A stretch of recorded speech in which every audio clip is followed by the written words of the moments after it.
نحمده ونصلي على رسوله الكريم اما بعد فاعوذ بالله من الشيطان الرجيم بسم الله الرحمن الرحيم ألم تر إلى الذين تولوا قوما غضب الله عليهم ما هم منكم ولا منهم ويحلفون على الكذب وهم يعلمون أعد الله لهم عذابا شديدا إنهم ساء ما كانوا يعملون اتخذوا أيمانهم جنة فصدوا عن سبيل الله فلهم عذاب مهين لن تغني عنهم أموالهم ولا أولادهم من الله شيئا أولئك أصحاب النار هم فيها خالدون يوم يبعثهم الله جميعا فيحلفون له كما يحلفون لكم ويحسبون أنهم على شيء ألا إنهم هم الكاذبون استحوذ عليهم الشيطان فأنساهم ذكر الله أولئك حزب الشيطان ألا إن حزب الشيطان هم الخاسرون صدق الله العظيم رب اشرح لي صدري ويسر لي أمري واحلل عقدة من لساني يفقهوا قولي اللهم ربنا ألهمنا رشدنا وأعذنا من شرور أنفسنا اللهم أرنا الحق حقا وارزقنا اتباعه وأرنا الباطل باطلا وارزقنا اجتنابه اللهم إنا نعوذ بك من النفاق والرياء اللهم حبب إلينا الإيمان وزينه في قلوبنا ووفقنا لما تحب وترضى آمين یا رب العالمین۔ میں آج سے ایک کوشش کا شعوری طور پر آغاز کر رہا ہوں، اور وہ یہ کہ یہ درس ہمارا 1 گھنٹے سے زیادہ نہ بڑھا کرے، اور اس کے بعد سوال جواب کے لیے جو وقت صرف ہو پھر ہم فارغ ہو کر نماز ادا کر لیا کریں۔ اس کا تقاضا بہت سے احباب کی طرف سے ہے، اور مجھے یہی بتایا گیا ہے کہ انشاءاللہ اس سے مزید فائدہ ہوگا اور افادے کا حلقہ وسیع ہوگا، واللہ عالم۔ تو اگرچہ میرا اپنا ایک مزاج بن چکا ہے، لیکن یہ کہ میں پوری کوشش کروں گا کہ اس پر عمل کروں۔ وَمَا التَّوْفِيقُ إِلَّا مِنْ عِنْدِ اللَّهِ۔ یہی وجہ ہے کہ اگرچہ میں نے پہلے یہ اعلان کیا تھا کہ سورہ مجادلہ کا یہ تیسرا رکوع جو 9 آیات پر مشتمل ہے ہم ایک ہی نشست میں پڑھیں گے، لیکن میں نے آج 6 آیات کی تلاوت کی ہے اور 3 آیات کو اگلے درس کے لیے رکھ لیا ہے۔ سورہ مجادلہ کے بارے میں بارہا یہ عرض کر چکا ہوں کہ اس میں اور سابقہ صورت یعنی سورہ حدید میں جوڑے ہونے کی نسبت بتمام و کمال موجود ہے۔ ان تمام صورتوں کے بارے میں بھی ایک بات ذہن میں تازہ کر لیجئے، جو میں نے ابتدا میں جو تمہیدی باتیں عرض کی تھیں ان میں بیان کی تھی کہ یہ تمام صورتیں تعداد میں 10 ہیں، یہ سورہ حدید سے سورہ تحریم تک۔ ان میں اصل خطاب امت مسلمہ سے ہے، مسلمانوں سے ہے، کفار سے، مشرکین سے، یہود سے، نصارہ سے کوئی خطاب نہیں ہے تو بالکل ضمنی انداز میں ہے، اور ان کا تذکرہ بھی جو ہے تو وہ مسلمانوں کے لیے بطور نشان عبرت کہ انہوں نے یہ ٹھوکریں کھائیں، اس راہ سے ان میں گمراہی پیدا ہوئی، اس طرح یہ راندہ درگاہ حق ہوئے، تو ان راہوں سے اور ان خطاؤں سے اور ان غلطیوں سے اپنے آپ کو بچاؤ۔ اب ظاہر بات ہے کہ مسلمانوں میں جس وقت کہ یہ صورتیں نازل ہو رہی تھیں، اہل ایمان بھی تھے، صادق الایمان لوگ، اور منافقین بھی تھے، اور ان کے بین بین بھی کچھ لوگ، اس لیے کہ ایمان کے بھی بہت سے درجات ہیں اور نفاق کے بھی متعدد درجات ہیں۔ تو اس طرح سے نفاق اور سچا اور پختہ اور حقیقی ایمان اس معاشرے میں اس وقت گڈ مڈ ہو گیا تھا۔ اگر اس کا اندازہ کرنا ہو کہ منافقین کی ریشہ دوانیاں کس حد تک بڑھ چکی تھی اس وقت، تو سورہ نساء اور سورہ احزاب کا اگر مطالعہ کیا جائے، اور سورہ نور کا بھی، یہ تینوں صورتیں جو ہیں مدنی دور کے وسط میں نازل ہوئی ہیں۔ سن 5 سن 6 ہجری یہ ان کا زمانہ نزول ہے۔ ان صورتوں میں اندازہ ہو جاتا ہے کہ منافقین کی ریشہ دوانیاں اور سازشیں کس حد تک بڑھ چکی تھیں۔ وہی معاملہ ہمیں ان صورتوں میں نظر آتا ہے۔ سورہ حدید میں بھی منافقین کے بارے میں بڑی جامع آیات ہم پڑھ چکے ہیں۔ پھر اس سلسلہ سور میں ایک مکمل صورت آئے گی، سورہ منافقون۔ اس سورہ مبارکہ میں بھی اور سورہ حشر میں بھی منافقین کا بہت تذکرہ موجود ہے۔ یہ بات اس سے پہلے بھی سامنے آ چکی ہے کہ اصل تقاضا دین کا ہے ایمان اور انفاق، یا ایمان اور جہاد۔ جہاد اور انفاق مترادف الفاظ ہیں، یا یوں کہہ لیا جائے جہاد بالمال والنفس، جہاد مال اور نفس کے ذریعے، جان اور مال سے، یا کہہ لیا جائے جان اور مال کا کھپانا اور لگانا اور خرچ کرنا۔ انفاق مال و بذل نفس اور جہاد بالمال و جہاد بالنفس کوئی فرق نہیں۔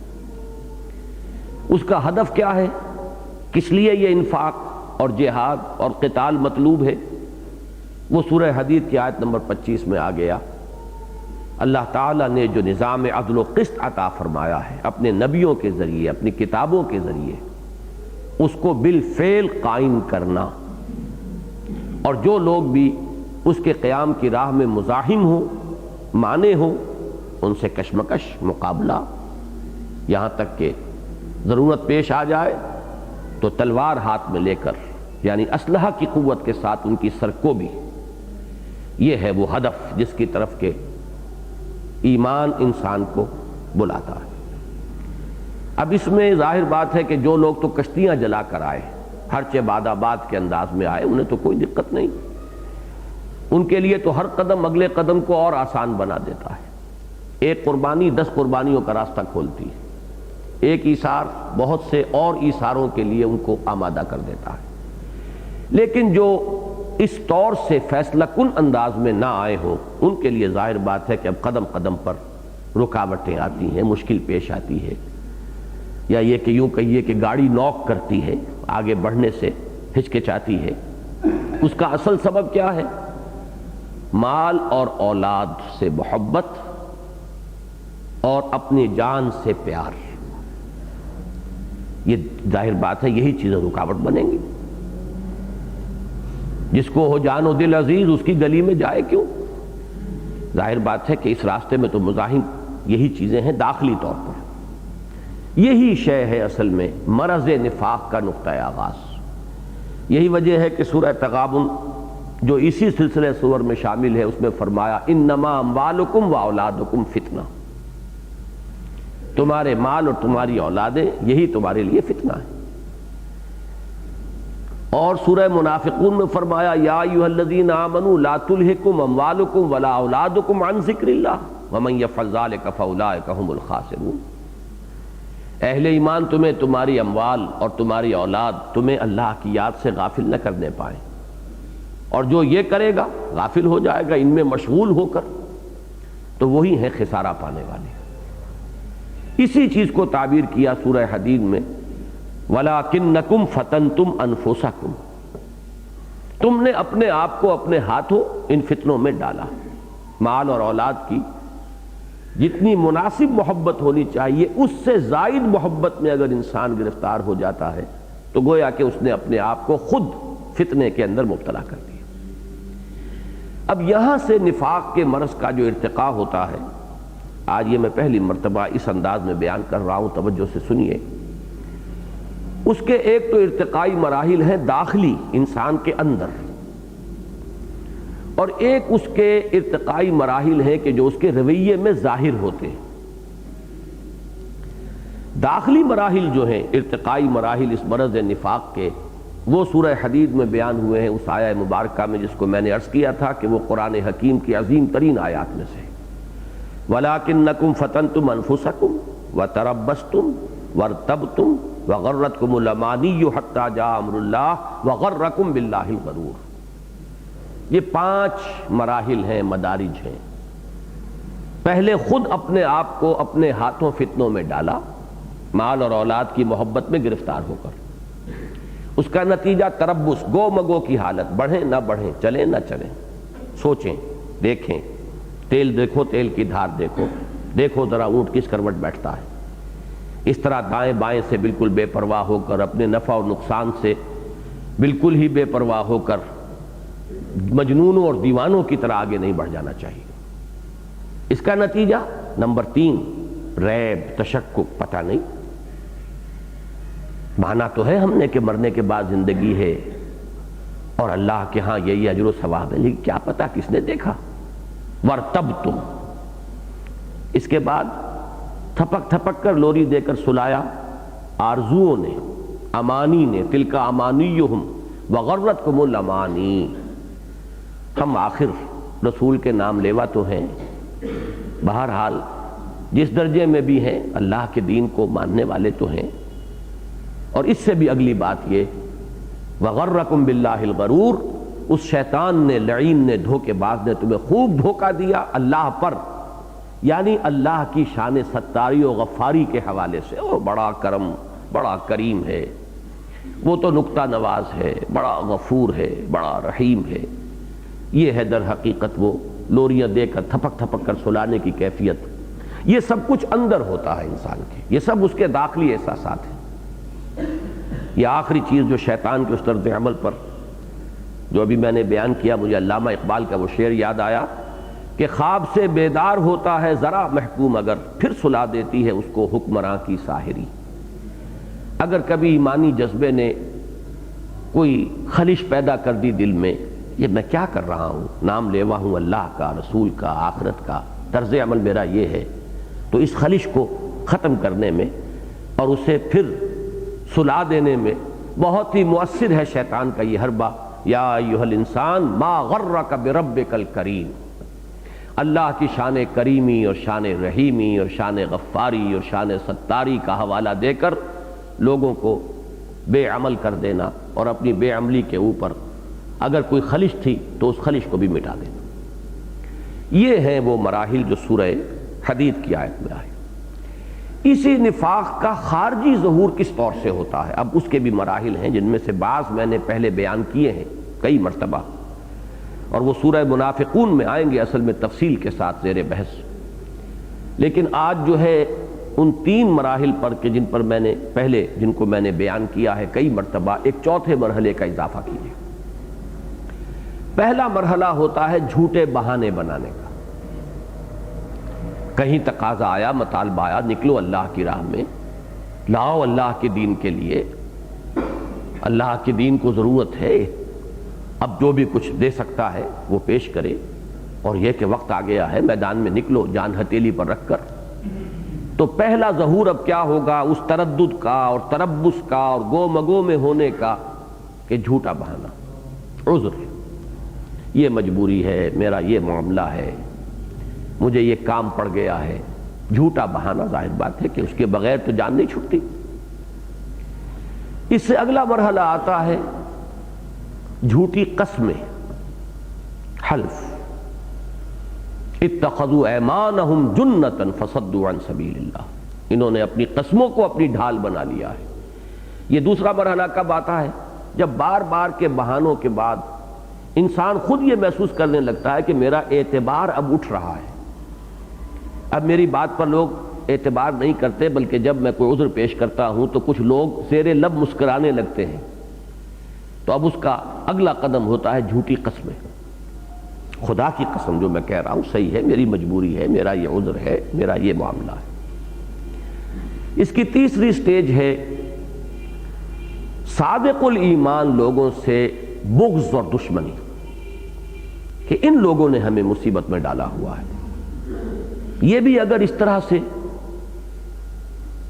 کہ ادھر پکار آئی اور ادھر یہ لپک کر حاضر ہو گئے، اگر یہ طرز عمل اختیار نہ کرتے تو پھر ہمارے لیے بھی یہ مصیبت نہ ہوتی، ہم نمایاں نہ ہوتے. ظاہر بات ہے کہ تعرف الاشیاء بازدادھا، چیزیں نمایاں ہوتی ہیں اپنے ازداد سے. تو اب اگر ایک تو لوگ وہ ہیں کہ جو فیض کے اس شعر کے مطابق ان کا طرز عمل ہے کہ واپس نہیں پھیرا کوئی فرمان جنوں کا، تنہا نہیں لوٹی کبھی آواز جرس کی. جیسے ہی پکار آئی اس ندا کے ساتھ ہی، اس کے ریباؤنڈ کے ساتھ، اس کے جو بھی آواز کی باز گشت ہے اس کے ساتھ ہی انسان حاضر ہو جائے.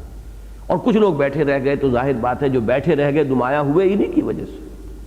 لہذا پاگل ہے، دماغ خراب ہے، سفہا ہے. انؤمن کما آمن السفہا، کیا ہم ان بے وقوفی کی طرح ایمان لائیں؟ یہ فینیٹکس ہیں، دیوانے ہیں. اب اس میں ایک بغض اور عداوت کا عنصر پیدا ہوا. اس بغض اور عداوت کا ایک بہت بڑا ہدف بن جاتا ہے پھر وہ قائد اور داعی کہ اس نے اس مصیبت میں ہمیں مبتلا کیا. چنانچہ خود نبی اکرم صلی اللہ علیہ وسلم سے منافقین کو خصوصی عداوت ہو گئی تھی. چوتھا سٹیپ اس کا ہے جو دین کے مخالفین، کھلم کھلا معاندین، جو اللہ اور اس کے رسول کے خلاف محاذ آراء ہیں، ان سے دوستیوں کی پینگیں بڑھانا اور ان کے ساتھ تعلقات قائم کرنا تاکہ کسی برے وقت کے لیے، وہ جسے کہتے ہیں کہ اپنے تمام انڈے جو ہیں وہ ایک ٹوکری میں نہ رکھے جائیں. انسان جو ہے کسی ایسے وقت کے لیے کچھ نہ کچھ دوسری طرف بھی اپنے لیے جگہ بنائے رکھے. تو یہ محاذ آرائی، ان کے پیٹھ ٹھونکنا، ان سے دوستی کے جذبات کا اظہار کرنا، یہ گویا کہ وہ آخری سرحد ہے. اس سورہ مبارکہ میں اب سب سے زیادہ اسی چیز پر زور دیا جا رہا ہے. یہ ربط و تعلق ہے سورہ حدید کا اور اس سورہ مبارکہ کے اس حصے کے مضمون کا جو ہم پڑھ رہے ہیں، اور پورے اس گروپ کی صورتوں کے ساتھ آج کے ہمارے درس کے معنوی ربط کا. اب چلیے، فرمایا الم تر الی الذین تولوا قوما غضب اللہ علیہم. کیا تم نے نہیں دیکھا؟ یہ وہی الم ترا ہے، میں پہلے بھی بیان کر چکا ہوں. دیکھا، غور کیا، یہ سب اس کے مفہوم میں شامل ہے. ایک رویت ظاہری ہے، ہمارا ان آنکھوں سے دیکھنا. ایک رویت باطنی ہے، اپنی عقل سے، اپنے فہم سے کسی چیز کو دیکھنا، گویا کہ رائے قائم کرنا. یہ رائے بھی اصلاً اسی مادے سے بنا ہوا لفظ ہے، میری رائے ہے. یہ بھی انسان اپنے اندر کسی حقیقت کو دیکھتا ہے، کوئی بات جو ہے اسے پہچانتا ہے، بصیرت باطنی سے وہ رائے بنتی ہے اس کی. تو علم ترا، کیا تم نے نہیں دیکھا، تم نے غور نہیں کیا، الی الذین تولوا قوما غضب اللہ علیہم، ان لوگوں کی جانب جنہوں نے دوستی کی اس قوم سے جس پر اللہ کا غضب ہوا ہے. یہ مغضوب علیہم کون ہے؟ یہ تو سورہ فاتحہ کی کے درس سے ہی بات واضح ہوتی چلی آ رہی ہے. قرآن مجید میں یہ لفظ اس انداز میں خاص طور پر یہود کے لیے آتا ہے، غیر المغضوب علیہم ولا الضالین. ضالین کی سب سے بڑی مثال، اس پر تقریباً اجماع ہے مفسرین کا کہ وہ نصارہ ہیں، متبعین نصارہ. اور مغضوب علیہم کی سب سے نمایاں مثال یہود ہیں. یہ مغضوب علیہم اس لیے ہیں کہ انہوں نے دنیا پرستی اور مال و دولت دنیاوی کے اندر مبتلا ہو کر جان بوجھ کر حق کے راستے سے انحراف کیا، تحریفیں کی، انحراف کیا. وہ ضال کہلائیں گے اس لیے متبعین نصارہ کہ انہوں نے نیک نیتی سے محبت کے غلو میں آ کر تو ایک غلط عقیدہ ایجاد کیا. محبت اور عقیدت کا غلو تھا کہ حضرت مسیح علیہ السلام کو خدا کا بیٹا قرار دیا اور تثلیث ایجاد کر لی. اسی طریقے سے اصلاح نفس اور اصلاح ذات کا غلو تھا جس نے رہبانیت کی شکل اختیار کر لی. اس میں بدنیتی کو دخل نہیں تھا. سورہ حدید میں بھی آپ کو معلوم ہے کہ ان دونوں کی طرف اشارہ موجود ہے. وہ لوگ کہ جن کے دل سخت ہو گئے، ولا یکونوا کالذین اوتوا الکتاب من قبل فطال علیہم الامد فقست قلوبہم، یہ یہود کا ذکر تھا سورہ حدید میں، اور متبعین نصارہ کا ذکر تو باقاعدہ نام لے کر کیا گیا، ورہبانیۃ ابتدعوها ما كتبناها علیہم الا ابتغاء رضوان اللہ۔ تو یہاں اب ذکر ہو رہا ہے ان یہود کا، غضب اللہ علیہم، کہ وہ لوگ کہ جو ظاہر و باہر ہے یہ حقیقت کہ وہ مغضوب علیہم میں اللہ کا غضب ان پر آیا ہے، ان کی شیطنت بالکل مبرہن ہے، ان کے اندر جو گمراہیاں جس انتہا کو پہنچی ہوئی ہیں وہ بالکل سامنے کی بات ہے۔ اب ان سے دوستیاں کرنا، ان سے محبت کی پینگیں بڑھانا، یہ در حقیقت اس مرض نفاق کی جو ہے یوں سمجھیے کہ وہ آخری اور چوتھی منزل ہے، جس کا کہ اس غیظ و غضب کے انداز میں اللہ تعالیٰ ذکر فرما رہے ہیں۔ الم تر الی الذین تولوا قوما غضب اللہ علیہم ما ہم منکم ولا منہم، بڑا پیارا ٹکڑا ہے اس آیت کا۔ وہ لوگ جو ان سے محبت کی پینگیں بڑھا رہے ہیں وہ نہ تم میں سے ہیں نہ ان میں سے ہیں، یہ نفاق کی بڑی اہم حقیقت ہے، اس لیے کہ کوئی شخص کسی کا اس وقت بنتا ہے جبکہ اس میں خلوص ہو، کسی کا بھی ہونا یہ اس بات کا متقاضی ہے کہ اگر اس پر کوئی برا وقت آئے تو آپ اس کے ساتھ ہو، اس کے شانہ بشانہ کھڑے ہو، جو تکلیف اسے آئے اسے شیئر کرنے کے لیے تیار ہو، اور جس کا مرض ہی یہ ہے کہ جان و دل عزیز ہے، جسے جان و مال جس کو محبت ہے ان سے، وہ ظاہر بات ہے کہ یہی تو یکسوئی کے ساتھ کسی کا وہ ہو نہیں سکتا، لہذا نہ تو وہ تم میں سے ہیں، اگرچہ قانوناً تو تم میں سے ہیں، منافق ہے لیکن ہے تو قانوناً مسلمان، بظاہر وہ تم میں سے ہیں لیکن وہ تم میں سے نہیں ہے، اس لیے کہ حقیقی ایمان سے محروم ہے، لیکن ان میں سے بھی نہیں ہے، اس لیے کہ اگر کبھی ان پر برا وقت آ گیا تو یہ ان کا ساتھ نہیں دیں گے، انہیں تو اپنی جانیں اپنے مال یہ عزیز ہیں۔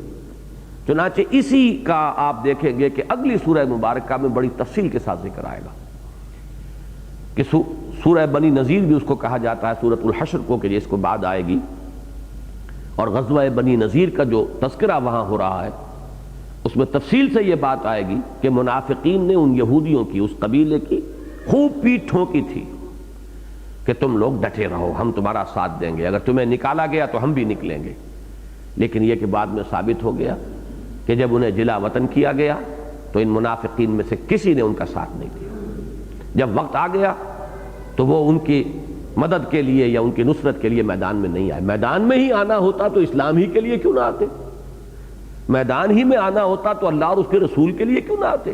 مرض تو ان کا یہی ہے کہ میدان میں آنا نہیں، جان بچانی ہے، جس راستے پر بھی چلنا ہے تحفظ ذات کو پہلے پیش نظر رکھنا ہے، جیسے کہ سورہ حج میں فرمایا وَمِنَ النَّاسِ مَن يَعْبُدُ اللَّهَ عَلَى حَرْفٍ فَإِنْ أَصَابَهُ خَيْرٌ اطْمَأَنَّ بِهِ وَإِنْ أَصَابَتْهُ فِتْنَةٌ انقلب عَلَى وَجْهِهِ خَسِرَ الدُّنْيَا وَالْآخِرَةَ۔ انسانوں میں سے کچھ ایسے بھی ہیں کہ جو بندگی تو اللہ کی کرنا چاہتے ہیں لیکن کنارے کنارے رہ کر مجدھار میں کودنے کو تیار نہیں ہیں، بچ بچ کر چلنا چاہتے ہیں، اگر خیر ہو، خیریت رہے، خیر ملے تو کیا کہنے، بڑے مطمئن، شاداں و فرحاں، اور اگر کہیں مشکل آ جائے، آزمائش کا مرحلہ آ جائے، امتحان کی گھڑی آ جائے تو اوندھے منہ گر پڑتے ہیں۔ یہی ہے دنیا اور آخرت دونوں کا خسارہ، جس کو اقبال نے کہا ہے کہ تو بچا بچا کے نہ رکھ اسے، تیرا آئینہ ہے وہ آئینہ کہ شکستہ ہو تو عزیز تر ہے نگاہ آئینہ ساز میں۔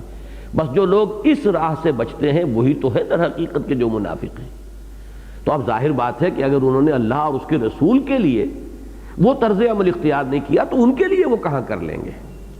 تو فرمایا ما ہم منکم ولا منہم ویحلفون علی الکذب۔ اب یہ آ گئی وہ جو میں نے عرض کیا تھا کہ ان کے اس مرض نفاق کے ارتقائی مراحل میں مرحلہ نمبر 2 جھوٹی قسم، ویحلفون علی الکذب وہم یعلمون، اور وہ جھوٹ پر قسمیں کھاتے ہیں جانتے بوجھتے۔ ایک تو یہ کہ ایک شخص مغالطے میں ہو، کہیں قسم کھا بیٹھ رہا ہے لیکن غلط فہمی میں ہے، لیکن یہاں فرمایا وہم یعلمون، خوب جانتے بوجھتے وہ جھوٹی قسمیں کھاتے ہیں اور جھوٹ پر حلف اٹھاتے ہیں۔ اعد اللہ لہم عذابا شدیدا۔ اب آپ یہ دیکھیں گے سورہ منافقون میں، جیسا کہ میں نے عرض کیا وہ جو مرض نفاق کے ارتقائی مراحل ہیں داخلی، وہ سورہ حدید میں بیان ہوئے ہیں، جو ہے خارجی اور ظاہری وہ سورہ منافقون میں بیان ہوئے. وہاں پہلی ہی بات جھوٹ ہے. پہلی آیت میں اذا جاءک المنافقون قالوا نشهد انک لرسول اللہ واللہ یعلم انک لرسولہ واللہ یشہد ان المنافقین لکاذبون. یہ کذب ہے ان کا سب سے پہلا ان کا نقطۂ آغاز.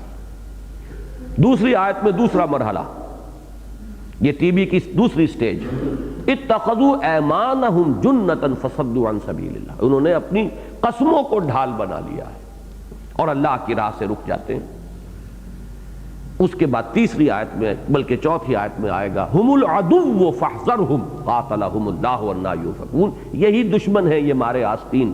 اب ان میں بغض اور دشمنی کے جذبات پیدا ہو چکے ہیں اے نبی آپ کے لیے بھی اور یہ جو مومنین صادقین ہیں ان کے لیے بھی. تو وہ تین مراحل تو وہاں آئے ہیں. یہاں جو آخری مرحلہ ہے اس سے اصل میں بات شروع ہوئی.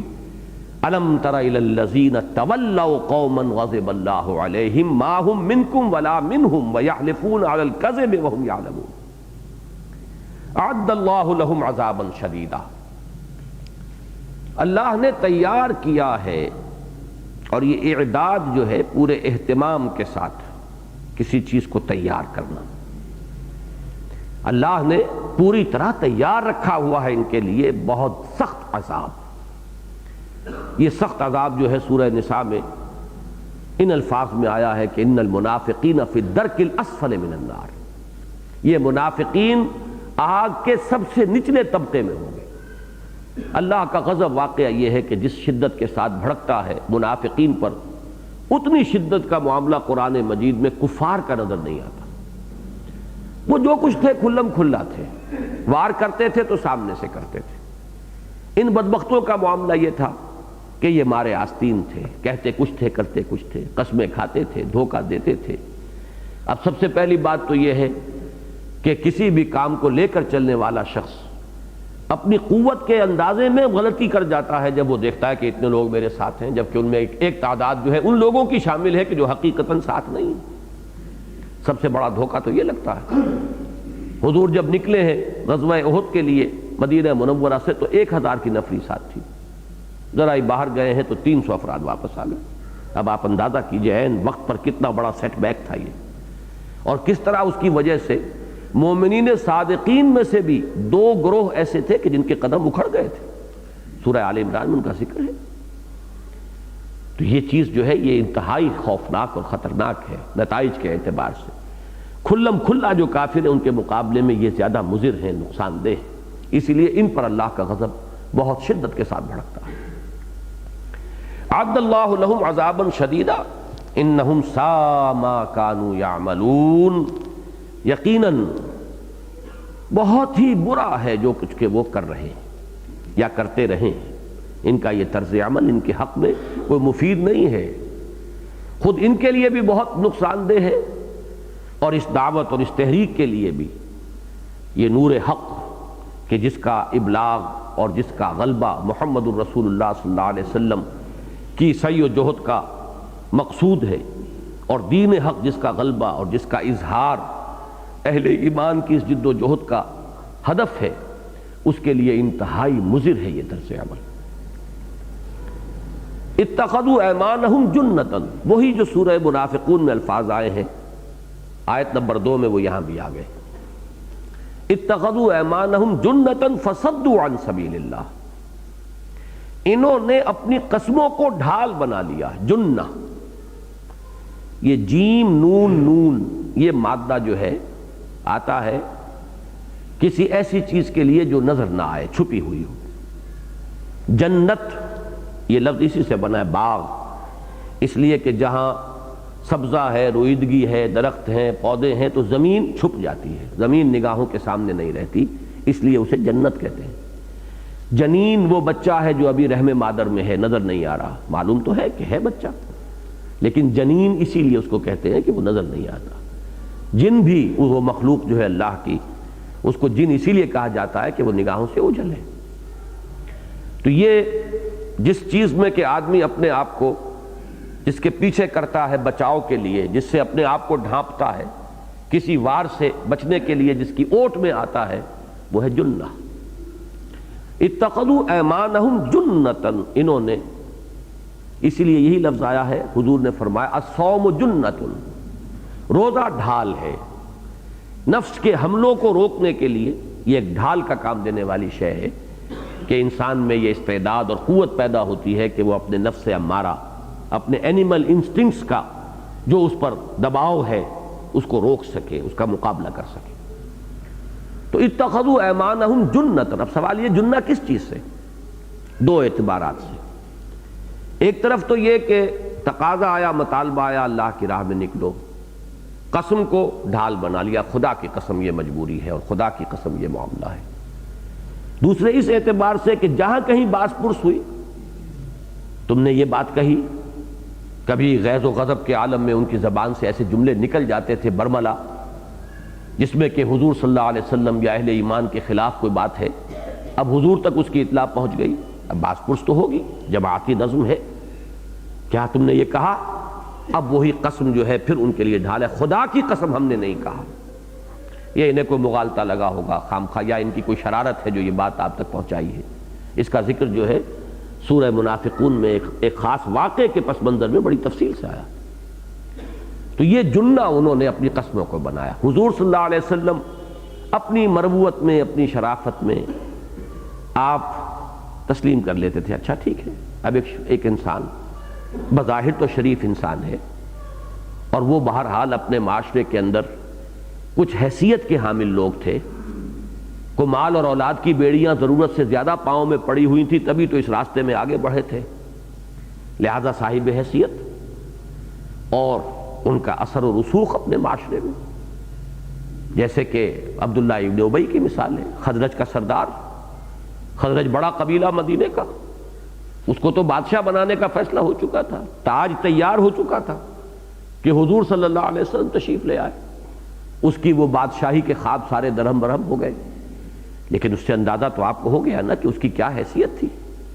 ایک موقع پر حضور صلی اللہ علیہ وسلم کا دل جب زیادہ ہی دکھا اور آپ کی زبان مبارک سے عبداللہ ابن ابی کے لیے الفاظ نکل گیا کہ کیا کوئی شخص ایسا نہیں ہے جو مجھے اس شخص کی ایذا رسانی سے بچا سکے، تو حضرت سعد ابن عبادہ رضی اللہ تعالی عنہ نے عرض کیا تھا کہ حضور اس شخص کے معاملے میں ذرا نرمی کیجئے، یہ شخص جو ہے ہمارے بڑے سرداروں میں سے ہے، ہم تو اس کو بادشاہ بنانے کا فیصلہ کر چکے تھے۔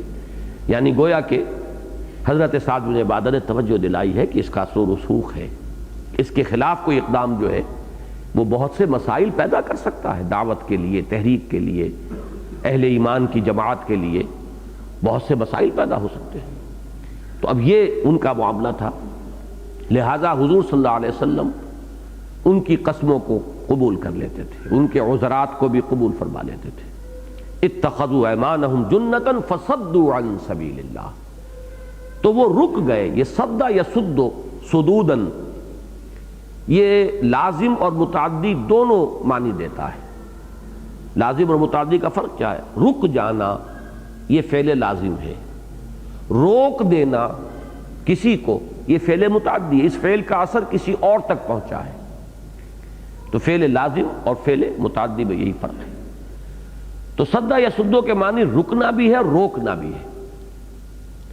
تو یہاں پر اصل میں یہ اس فعل لازم کے مفہوم میں آ رہا ہے، اللہ کی راہ سے رکنے کے لیے انہوں نے اپنی قسموں کو اپنے لیے ڈھال بنا لیا ہے، پناہ گاہ بنا لیا ہے۔ اب دیکھیے یہاں تو پچھلی آیت کا آخری ٹکڑا انہم ساء ما کانوا یعملون تھا، اور یہ دوسری آیت ہے اتخذوا ایمانہم جنۃ فصدوا عن سبیل اللہ۔ سورہ منافقون میں یہ آیت کس طرح آئی ہے؟ عکسی ترتیب سے، اتخذوا ایمانہم جنۃ فصدوا عن سبیل اللہ انہم ساء ما کانوا یعملون۔ تو وہ ساء ما کانوا یعملون یہاں جو آیت ما سبق ہے اس کا آخری ٹکڑا ہے، اور وہاں وہ اسی آیت کا اختتامی ٹکڑا ہے۔ بہرحال مفہوم بالکل واضح ہے، انہوں نے اپنی قسموں کو ڈھال بنا لیا ہے، پس وہ رک گئے ہیں اللہ کے راستے سے۔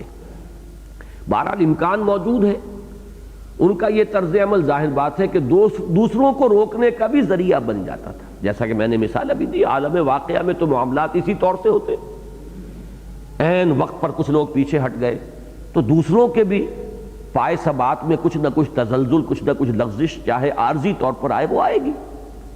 ابھی تک ہمارا اندازہ یہ تھا کہ ہمارے اتنے لوگ ہیں یہاں موجود میدان میں، اب ایک دم ایک تہائی نفری جو ہے چھوڑ کر چلی گئی، تو بہرحال عالم واقعہ میں، عالم اسباب میں اس کے کچھ اثرات باقی لوگوں کے اوپر بھی مترتب ہوتے ہیں۔ تو اس طرح یہ سدا یا سدو فعل لازم سے آگے بڑھ کر فعل متعدی کی شکل بھی اختیار کر لیتا ہے از خود، لیکن بنیادی طور پر یہاں اندازہ یہی ہوتا ہے کہ یہ لفظ فعل لازم کی شکل میں آیا ہے کہ رکنے کے لیے، خود اس راہ میں آگے بڑھنے سے اپنے آپ کو روکنے کے لیے، اپنے آپ کو روکنے کے لیے، خود رکنے کے لیے انہوں نے اپنی قسموں کو اپنی ڈھال بنا لیا ہے۔ فَلَهُمْ عَذَابٌ مُهِينٌ، پس ان کے لیے ہے اہانت آمیز عذاب، مہین، اہانہ یہین و مہین، یہ باب افعال سے اہانت ہم اردو میں بولتے ہیں، اہانت آمیز، رسوا کن، ذلت، ذلیل و خوار کر دینے والا عذاب۔ اب اس عذاب کے لیے پہلے صفت آئی تھی عذاباً شدیدہ، سخت عذاب، یہاں آئی ہے مہین کا لفظ آیا، وہ عذاب جو ہے وہ اہانت آمیز ہے، ذلیل اور رسوا کر دینے والا عذاب۔ لن تغنی عنہم اموالہم ولا اولادہم من اللہ شیئا، اب یہ آ گئی اصل کانٹے کی بات کہ جن چیزوں کی محبت میں پڑھ کر انہوں نے یہ اپنی عاقبت برباد کی ہے، اور کچھ تھوڑی بہت ایمان کی کوئی رمق انہیں میسر آئی بھی تھی، تو اس سے انہوں نے اپنے آپ کو محروم کیا ہے، وہ چیزیں اللہ کے ہاں ان کے کچھ کام آنے والی نہیں۔ اس عذاب شدید اور عذاب مہین سے لن تغنی عنہم اموالہم ولا اولادہم من اللہ شیئا، نہیں بچا سکیں گی انہیں نہ ان کے اموال اور نہ ان کی اولاد اللہ سے کچھ بھی۔ سارا تکیہ ان پر، سارا بھروسہ ان پر، ساری محبت ان سے، پوری زندگی انویسٹ کر دی ان پر، ساری توانائیاں اور قوتیں لگا دی، اس لیے ظاہر بات ہے کہ یہی تو ہے اکثر و بیشتر اپنے غریبانوں میں جو شخص بھی جھانکے گا یہی نظر آئے گا۔ انسان اپنی توانائیوں کو کہاں لگاتا ہے، کہاں کھپاتا ہے؟ قوت، صلاحیت، ذہانت، فطانت، قوت کار، استعداد جو بھی دی ہے اللہ نے، یا تو یہ کہ اس کو پیسہ بنانے میں صرف کرتا ہے اور پیسہ یا ساز و سامان کی شکل اختیار کرتا ہے، یا پھر یہ کہ اس کی انویسٹمنٹ ہے اولاد پر۔ الا یہ کہ کسی انسان کا کوئی اور نسب العین ہو، کوئی آدرش ہو، کوئی ہائر آئیڈیل ہو، کوئی اعلیٰ نسب العین ہو، تو اس میں پھر یہ ہوتا ہے کہ وہ ساری توانائیاں، قوتیں اصلاً کھپتی ہیں اس نسب العین کے لیے، اور اس کا صرف ایک ناگزیر حصہ جو منیمم انیویٹیبل ہے، ناگزیر حصہ کم سے کم، وہ صرف ہوتا ہے ان چیزوں کے اوپر، اپنی ذات پر، اپنی اولاد پر، اپنی جسم اور جان کے تعلق کو برقرار رکھنے کے لیے، یا اپنے اولاد کے جو بھی ذمہ داریاں اللہ نے اس پر ڈال دی ہیں ان کو ادا کرنے کے لیے۔ یہ حصہ بہت کم ہوگا، زیادہ حصہ صرف ہوگا اس مقصد کے خاطر۔ اب مقصد اعلیٰ بھی ہو سکتا ہے، ادنا بھی ہو سکتا ہے، بلند بھی ہو سکتا ہے، پست بھی ہو سکتا ہے۔ یہ پورا فلسفہ اور یہ پوری حکمت جو ہے سورہ حج کی جو آخری آیات ہیں، 6 آیات، سورہ حج کا آخری رکوع اس کے درس میں بیان ہوتا ہے، ہمارے منتخب نصاب میں شامل ہے کہ انسان تو حقیقت میں صرف وہی ہے، کوالیفائی کرتا ہے وہ کہ اسے انسان کہا جائے جس کا کوئی نہ کوئی نسب العین، کوئی نہ کوئی آدرش۔ اگر کوئی شخص بغیر کسی نسب العین کی زندگی بسر کر رہا ہے تو وہ انسان کی صورت میں حیوان ہے، اولئک کالانعام بل ھم اضل، اس لیے کہ حیوان بھی زندہ ہے لیکن حیوان کی زندگی کا اپنا کوئی مقصد نہیں ہے، اسے آپ استعمال کر لیں جہاں چاہیں، گھوڑے پر سواری کر لیں، بیل کو ہل میں جوت لیں، لیکن وہ تو جی رہا ہے صرف انسٹنکٹس کی بنیاد پر، اس سے زیادہ کچھ نہیں۔ وہ اس کے حیوانی اینیمل انسٹنکٹس ہیں، وہ اس کی جبلی تقاضے ہیں جو اسے جینے پر مجبور کرتے ہیں۔ میں یوں کہا کرتا ہوں کہ زندگی انہیں گزارتی ہے، وہ زندگی بسر نہیں کرتے۔ تو جو انسان اس سطح پر زندگی بسر کر رہے ہو وہ بھی حیوان ہے، اولئک کالانعام بل ھم اضل۔ اضل اس لیے زیادہ گمراہ، اس لیے زیادہ گئے گزرے، اس لیے کہ حیوان کو تو پیدا ہی اس سطح پر کیا گیا تھا، انہیں تو بنایا تھا اللہ نے اشرف المخلوقات۔ لقد خلقنا الانسان فی احسن تقویم ثم رددناہ اسفل سافلین۔ اب یہ اگر یہاں گر گیا ہے تو یہ حیوان سے بھی در حقیقت پستر ہے۔ البتہ یہ کہ اب نصب العین یہ بھی ایک نصب العین ہے، دنیا میں قوت کا حصول، اقتدار کا حصول، دولت کا حصول، یہ بھی نصب العین ہے، لیکن یہ انتہائی پست نصب العین ہے۔ اپنی ہی ذات، خود پرستی، اپنی ہی ذات کا طواف، یہ بھی ایک نصب العین ہے۔ اس سے بلندتر نصب العین ہے قوم کا، قوم پرستی، وطن پرستی۔ یقیناً اس سطح پر ایک بہتر انسان وجود میں آئے گا، ایک خود پرست ہے انسان اور ایک وطن پرست ہے، یقیناً کردار کا، سیرت کا، اس کے معاملات کا، اس کا رنگ بالکل مختلف ہوگا۔ اس سے اوپر ایک نصب العین ہے انسان دوستی کہہ لیں، ہیومنزم۔ اس سے اعلیٰ تر اور بلند ترین نصب العین ہے خدا پرستی، اللہ کی محبت، اللہ کی رضا جوئی، اللہ کو ہی اپنا مطلوب و مقصود بنانا۔ لا مقصود الا اللہ، لا مطلوب الا اللہ، لا محبوب الا اللہ۔ اس کو اقبال نے کہا ہے کہ یزداں بکمنداور ہے ہمت مردانہ۔ ہمت مردانہ اگر ہے تو یزداں سے کم تر کہیں تمہاری نگاہ نہ ٹک جائے۔ منزل ماں کبریاست، میری منزل ذات باری تعالی ہے، مجھے وہاں جانا ہے، اس سے کم تر پر میں سیٹل کرنے کے لیے تیار نہیں ہوں اپنا معاملہ۔ بڑا پیارا شعر ہے رومی کا، علامہ اقبال نے یہ تصور جو ہے منزل ماں کبریاست اور یزداں بکمن داور ہمت مردانہ رومی سے لیا ہے۔ بزیر کنگرے کبریاش مردانند، اللہ کی کبریائی کے کنگرے تلے ایسے مرد بھی ہیں،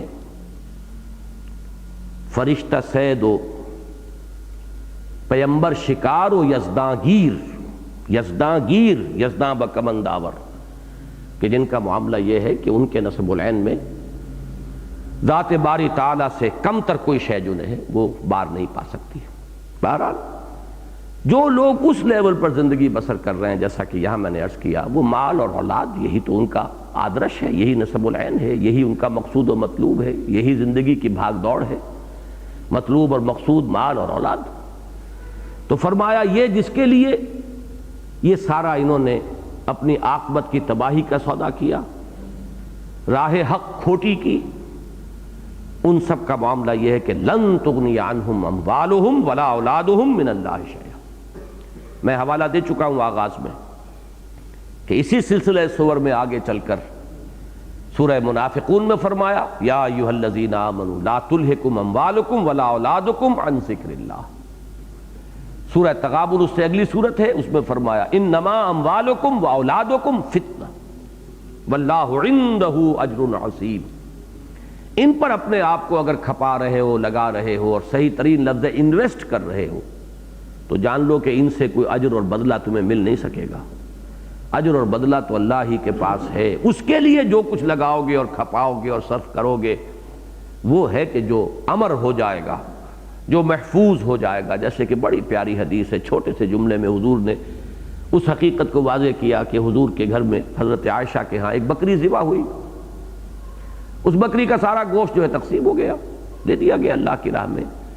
حضرت عائشہ نے ایک دستی رکھ لی، حضور کو دستی کا گوشت پسند تھا، حضور تشریف لائے، ایسے ہی پوچھا آپ نے ما بقی منہا، اس بکری میں سے کیا بچا؟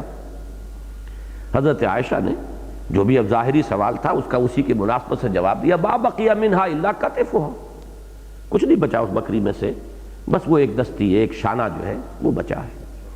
آپ نے فرمایا بقیہ کلھا الا کتفھا، وہ کل بکری بچ گئی ہے سوائے اس شانے کے، اس دستی کے جو ہم کنزیوم کر لیں گے۔ یہ ہے کنزمپشن، یہ تو خرچ ہو گیا، ہم نے کھا لیا، ہم پی لیں گے، ہم اس کو صرف کر دیں گے، اور جو اللہ کی راہ میں دے دیا گیا اصل بچت وہ ہے۔ تو بقیہ کلھا الا کتفھا، یہ ہوگا انداز پھر لن تغنی عنہم اموالہم ولا اولادہم من اللہ شیئا اولئک اصحاب النار ہم فیہا خالدون، یہ لوگ آگ والے ہیں اور اس میں ہمیشہ ہمیشہ رہیں گے۔ یوم یبعثہم اللہ جمیعا، اب دیکھیے یہ بھی ایک بڑی عجیب نفسیاتی کیفیت کو ظاہر کر رہی ہے آیت مبارکہ۔ وہ کیفیت کیا ہے؟ عادت بن جانا انسان کی۔ بسا اوقات کسی کام کو آدمی پہلے تو کرتا ہے کچھ شعور کے ساتھ، کچھ ارادے کے ساتھ، پھر وہ اس کی عادت بن جاتی، طبیعت ثانیہ بن جاتی ہے۔ اس کی ایک مثال میں بڑی پیاری دیا کرتا ہوں، اس وقت بھی وہ آ جائے تو بہتر ہے، کہ یہ جو دعا ہے جو حضور صلی اللہ علیہ وسلم سے منقول اور ماثور ہے کہ صبح کو جیسے ہی آنکھ کھلے الحمدللہ الذی احیانی بعد ما اماتنی والیہ النشور، اس اللہ کے لیے ہے کل شکر اور کل حمد اور کل سپاس جس نے مجھے دوبارہ زندہ کیا اس کے بعد کہ مجھ پر موت وارد کر دی تھی، اور اسی کی طرف اب ہمیں جانا ہے، اسی کی طرف اب رجوع ہے۔ اب آپ اندازہ کیجئے کہ جو شخص ہر صبح آنکھ کھلتے ہی یہ الفاظ ادا کرتا ہو یا اس کی زبان پر آ جاتے ہو، حشر کی صبح میدان حشر میں جب آنکھ کھلے گی تو بالکل بے اختیار یہ الفاظ اس کی زبان پر آ جائیں گے، اور وہ ہوگا اصل مرحلہ، اصل موقع ان الفاظ کا، صحیح محل۔ گویا کہ روزانہ تو ہم اس کا ریہرسل کر رہے ہیں، جس کو بھی اللہ توفیق دیتا ہے اس کا ریہرسل ہے۔ اصل تو اس موقع کی مناسبت کے الفاظ ہیں، الحمدللہ الذی احیانی بعد ما اماتنی والیہ النشور، اس اللہ کے لیے حمد اور ثنا ہے جس نے مجھے زندہ کیا اس کے بعد کہ مجھے مار دیا تھا، مجھ پر موت طاری کر دی تھی، اور اب اسی کی طرف حشر و نشر ہے، اب جانا ہے، اس کے حضور میں حاضری ہے، اس کے جناب میں پیشی ہے۔ یہی معاملہ ان کا منافقین کا آ رہا ہے، چونکہ جھوٹ بولنا اور جھوٹی قسمیں کھانا ان کی عادت بن گئی تھی، لہذا وہ حشر کے میدان میں بھی یہی کریں گے۔ یوم یبعثہم اللہ جمیعا فیحلفون لہ کما یحلفون لکم، جس دن کہ اللہ انہیں جمع کر کے اکٹھا کر کے اٹھائے گا اور پیشی ہوگی اس کے سامنے ان کی، تو اس روز یہ اللہ کے سامنے بھی حلف جھوٹے اسی طریقے کے اٹھائیں گے اور جھوٹ بولیں گے اور قسمیں کھائیں گے جیسے کہ وہ تمہارے لیے جھوٹے حلف اٹھاتے ہیں اور جھوٹی قسمیں کھاتے ہیں۔ حالانکہ آپ سوچئے کہ اس وقت تو قرآن مجید سے معلوم ہوتا ہے کوئی جان بوجھ کر تو جھوٹ بولنے کا وہاں یارہ ہی نہیں ہوگا، کون ہوگا کہ جھوٹ بول سکے گا اللہ کی عدالت میں؟ جیسے کہ آخری پارے کی پہلی صورت میں فرمایا کہ کوئی انسان زبان کھول نہ سکے گا، اور جو بھی کھولے گا اللہ کے اذن سے کھولے گا، وقال صوابا، اور بات صحیح کہے گا، غلط بات کہہ ہی نہیں سکے گا، وہاں کے جس کس کو جھوٹ بولنے کا یارہ ہوگا۔ لیکن یہ کہ ایک دفعہ محسوس ہوتا ہے کہ وہ اس عادت اور اس طبیعت ثانیہ کی بنیاد پر، اس کے بعد تو 14 طبق روشن ہو جائیں گے، لیکن یہ کہ فوری طور پر، غیر ارادی طور پر، طبیعت ثانیہ کے تقاضے کے طور پر ان کا طرز عمل یہ ہوگا، یوم یبعثہم اللہ جمیعا فیحلفون لہ کما یحلفون لکم، جس دن کہ وہ ان سب کو جمع کرے گا اور کھڑا کرے گا، اٹھائے گا، تو وہ قسم کھائیں گے اللہ کے لیے بھی جیسے کہ وہ تمہارے لیے قسمیں کھا رہے ہیں۔ وَيَحْسَبُونَ أَنَّهُمْ عَلَى شَيْءٍ، اور وہ یہ سمجھیں گے کہ وہ بھی کسی بات پر ہیں، کسی شے پر ہیں۔ یہ بہت غور طلب الفاظ ہیں، بہت غور طلب الفاظ ہیں۔ ایک انسان میں کیفیت ہوتی ہے کچھ اعتماد کی کہ ہمارا بھی کوئی مقام ہے، ہمارے پاس بھی اپنے طرز عمل کے لیے کوئی دلیل ہے، ہمارے پاس بھی کوئی نہ کوئی جسٹیفیکیشن ہے۔ اس دنیا میں ہوتا ہے یہ، برے سے برا آدمی کسی نہ کسی ذریعے سے اپنے آپ کو جسٹیفائی کرتا ہے، ورنہ تو زندہ رہنا دشوار ہو جائے۔ ضمیر کی خلش جو ہے انسان کو جینے نہ دے۔ جسٹیفیکیشن، ریشنلائزیشن، اپنی بڑی سے بڑی غلط حرکت کے لیے بھی کوئی نہ کوئی توجیہ، کوئی دلیل، یہ میں نے یوں کیا، اس لیے کیا، یہ مجبوری تھی، یہ معاملہ تھا۔ اس کو انسان اگر نہ کرے، یہ ریشنلائزیشنز اگر نہ ہو اور یہ اپنے لیے غلط جسٹیفیکیشنز اگر انسان فراہم نہ کرے، تو غلط کار انسان کا زندہ رہنا ممکن نہ رہے۔ مجھے وہ شعر یاد آ رہا ہے، اگرچہ ہے دوسرے انداز میں، مضمون دوسرا ہے، لیکن یہ کہ انداز یہ ہے کہ بقدر پیمانہ تخیل فریب ہر شے میں ہے خودی کا، اگر نہ ہو یہ فریب پیہم تو دم نکل جائے آدمی کا۔ یہ فریب پیہم جو ہے یہ انسان کو سسٹین کرتا ہے، اور اس کے بغیر بہت مشکل ہوتا ہے زندہ رہنا بھی۔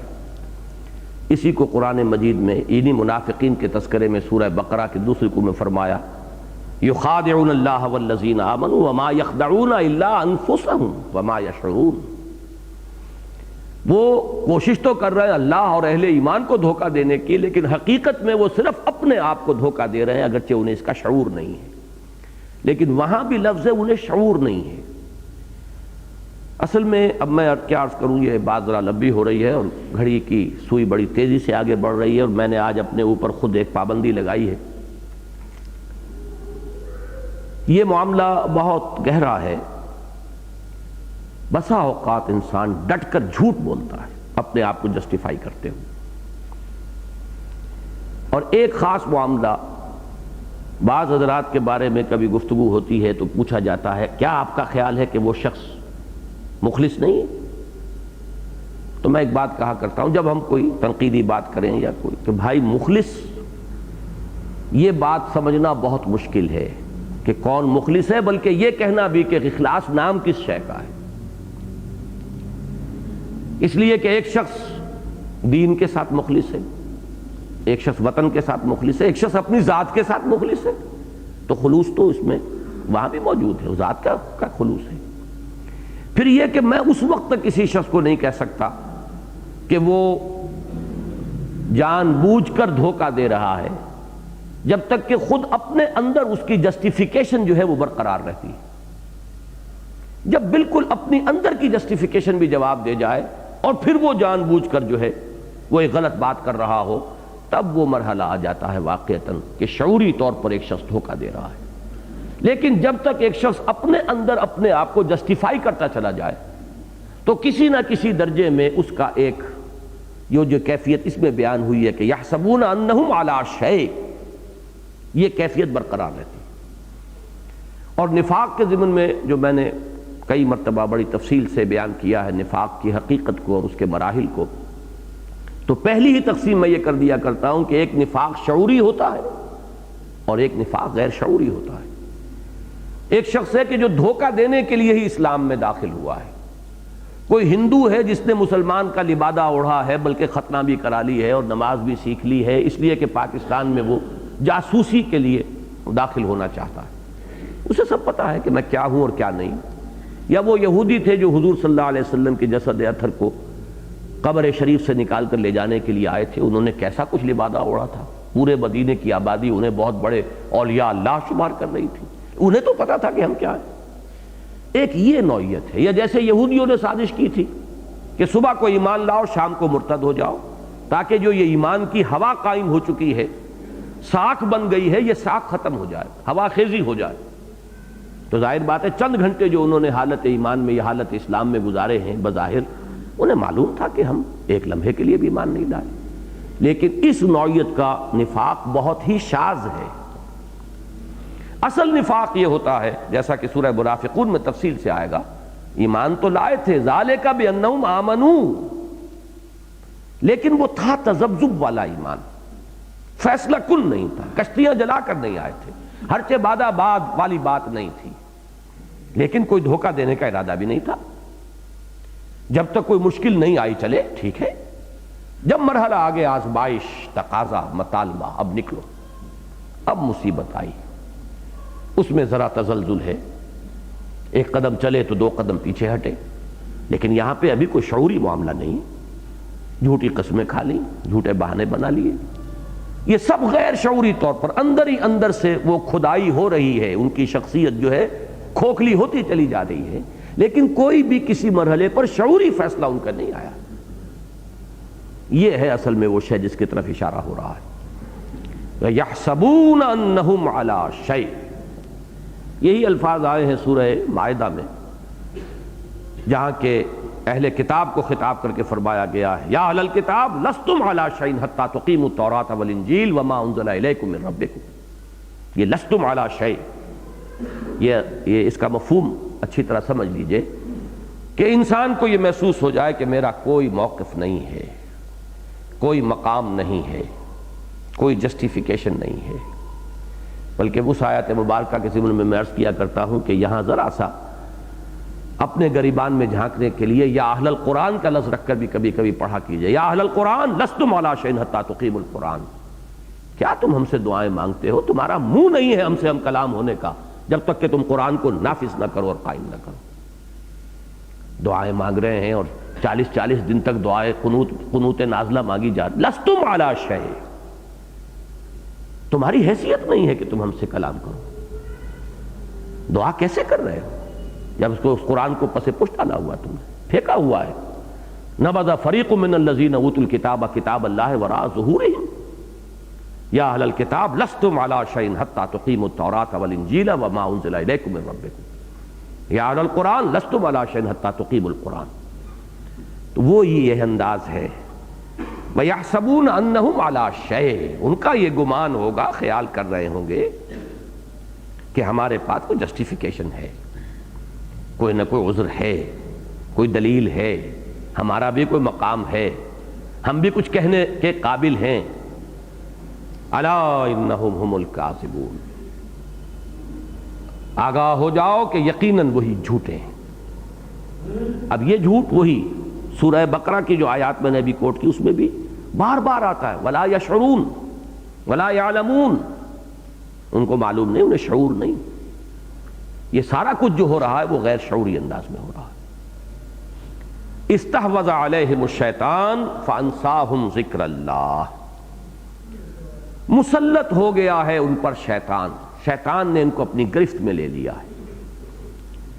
اور ظاہر بات ہے، یہ نوٹ کر لیجئے، قرآن مجید جہاں ایک طرف یہ بھی بتاتا ہے انہو یراکم ہو وقبیلہ من حیث لا ترونہم، اے لوگو شیطان اور اس کا لشکر وہ تم پر وہاں سے حملہ آور ہوتے ہیں جہاں سے تم انہیں نہیں دیکھتے۔ اور حدیث میں یہ بھی بیان کیا گیا ہے کہ ان الشیطان یجری من الانسان مجری الدم، کہ شیطان انسان کے وجود میں خون کی طرح سرایت کر جاتا ہے۔ وہیں قرآن اس کو بھی واضح کرتا ہے کہ شیطان کو کوئی سلطان حاصل نہیں، ان عبادی لیس لک علیہم سلطان،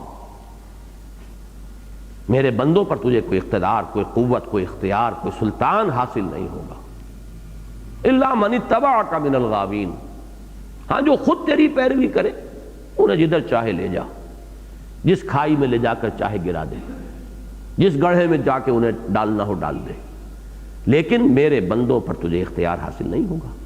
یہی ایک اور مقام پر آیا ہے، غالباً سورہ ابراہیم ہے، کہ قیامت کے دن یہی شیطان کہے گا کہ لوگوں فلا تلومونی ولوموا انفسکم، دعوتکم، میں نے تو تمہیں ایک دعوت دی تھی، ایک راستے پر بلایا تھا، فاستجبتم لی، تم نے خود میری اس پکار پر لبیک کہا، میری دعوت کو قبول کیا، فلا تلومونی ولوموا انفسکم، تو اب مجھے ملامت نہ کرو، مجھے برا بھلا نہ کہو، برا بھلا کہنا ہے، ملامت کرنا ہے تو اپنے نفس کو، اپنے آپ کو کرو، کہ تمہارے فری چوائس کا معاملہ تھا۔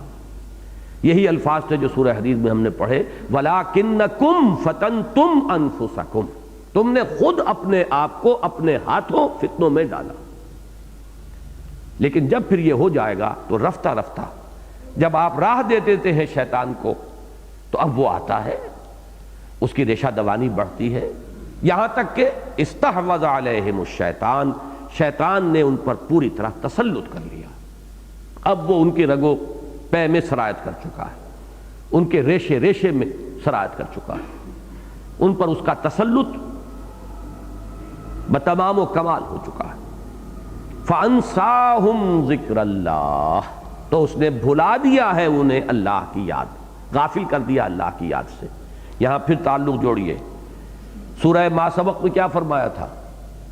سورہ حدید میں أَلَمْ يَعْنِ لِلَّذِينَ آمَنُوا أَن تَخْشَعَ قُلُوبُهُمْ لِذِكْرِ اللَّهِ وَمَا نَزَلَ مِنَ الْحَقِّ، اور سورہ منافقون میں کیا فرمایا؟ یا ایھا الذین آمنوا لا تلہکم اموالکم ولا اولادکم عن ذکر اللہ۔ اگرچہ ذکر اللہ پر بھی اب یہ چونکہ درس دیتے ہوئے مجھے سال ہا سال بیت چکے ہیں، یہ مضامین زیر بحث آئے ہیں مختلف مواقع پر کہ ذکر اور ذریعہ ذکر میں فرق کرنا چاہیے۔ اور یہی فرق ہے جو ہمارے ہاں نہیں ہے. ایک ہے ذریعہ ذکر، ایک ہے اصل ذکر. اصل ذکر کیا ہے؟